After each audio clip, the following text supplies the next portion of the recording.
مش هبقى ببالغ لو قلت لحضراتكم ان الساعتين اللي فاتوا فيها احداث هامه في الكره المصريه. الكره دي سبب خراب بيت امي. وفي ماتش سوبر يوم الجمعه الجايه هيتلعب مش هيتلعب. ثانيه اديله حاجات كتير بتحصل في الكام ساعه دي. ما كانش له حق ابدا ليه يمسكهم الفانيلا. ايه الحكايه وايه الموضوع؟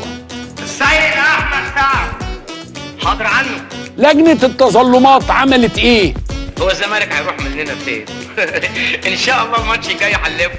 انت بتقول لي دلوقتي ان القرار الرسمي انه مفيش وقف في الكهرباء لغايه اما المحكمه تبت. وانا ازاي وانا بغلي كده يا فندم اعيش مع جوز امي وانا اللي جوز امي لا يمكن اقول له يا عم. وهي المفروض المحكمه تبت امتى؟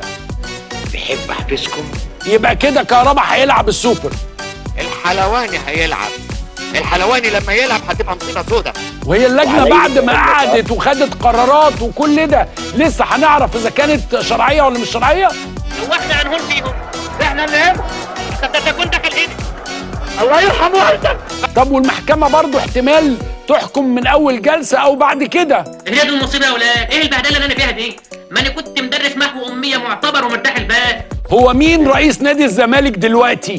في اهلاوي؟ ايوه انا زملكاوي وهبهدلك.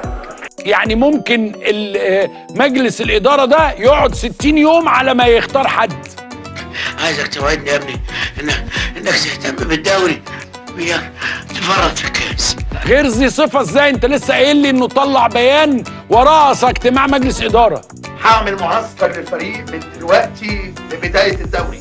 بصراحه هتويهم. يعني رئيس النادي اللي موجود الان اللي الجهه الاداريه بتقول انه معزول ممكن يفضل يشتغل 60 يوم كمان. تحب انا احكي لك على عيشتهم كلهم؟